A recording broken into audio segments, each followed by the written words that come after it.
Salut, chers étudiants.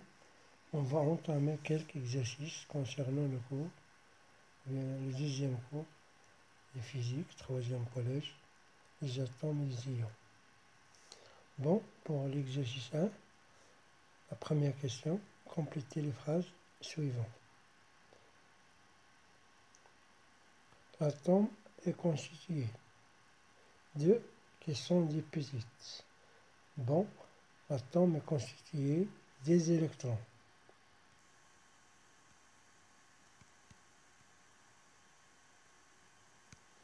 Qui sont des petites particules.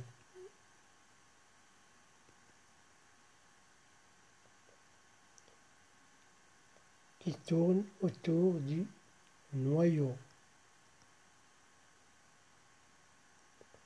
en formant un nuage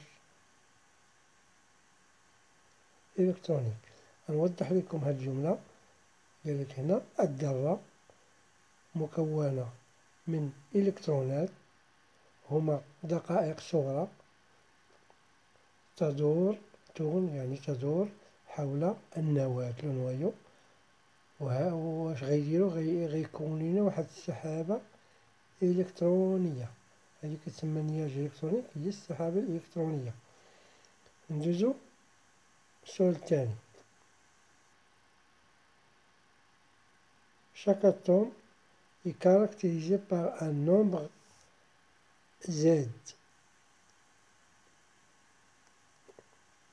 Le nombre Z appelé nombre atomique.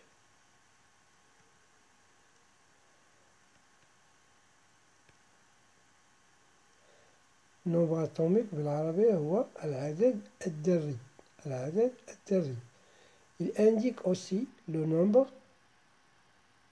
de إما نقولو هنا le nombre de protons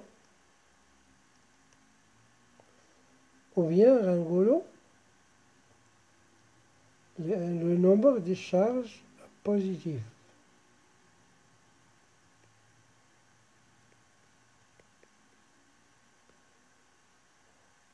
الشارج بوزيتيف. إذا هنا نوضح لكم هنا كل ذرة عندها واحد العدد زد. كنقولوا ليه العدد الذري وهو كيمثل عدد البروتونات داخل النواة. إما كنقولوا البروتونات ولا الدقائق المشحونة بشحنة موجبة. حيت كما كتعرفوا عندنا النواة كتكون هكا. هاد النواة فيها دقائق كتسمى لي بروتونات كتكون مشحونة ب زد زائد بحال هكا الشحنة ديالها، يعني لا الشارج ديالها.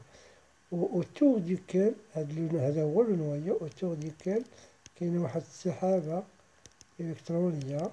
كتقدر يكون إلكترون هنا، إلكترون هنا، إلكترون هنا. وهاد الإلكترونات الشحنة ديالهم كاملين إلا جمعناهم تعطينا ناقص زد أو، ولا جمعنا زد أو وناقص زد أو هي صفر. علاش كنقولو الذرة متعادلة كهربائيا، أو كنقولو إلي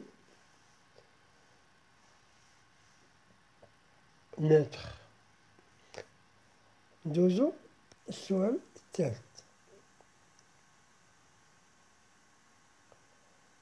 Les électrons portent une charge électrique négative.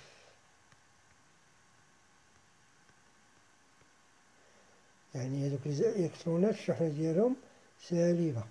Par contre le noyau porte une charge positive.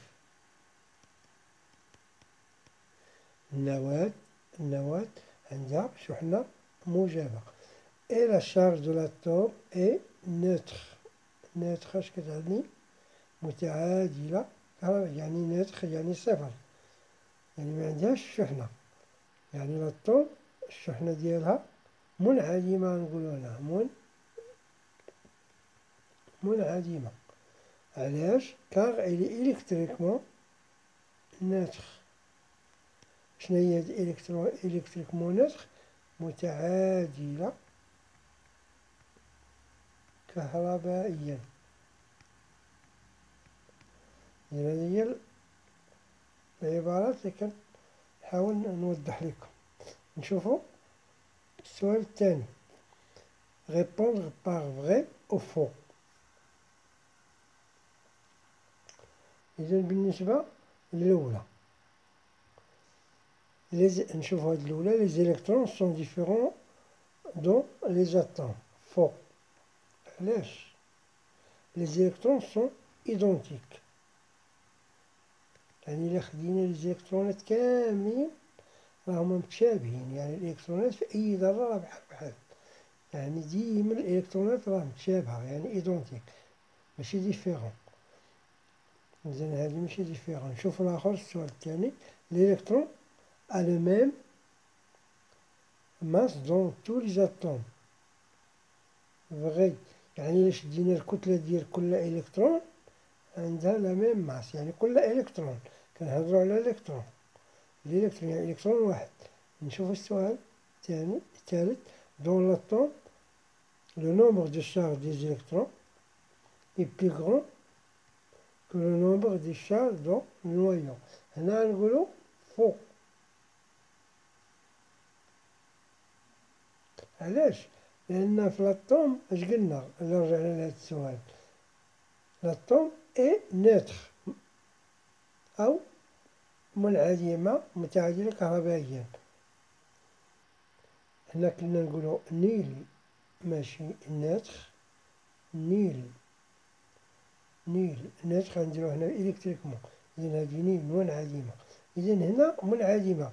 إذا إلا كانت منعدمة ما يكونش عندنا لو نومبر دي شارج دي زيكترون إي بلي غون. غنقولو هنا خاصهم يقولو سون إيغو،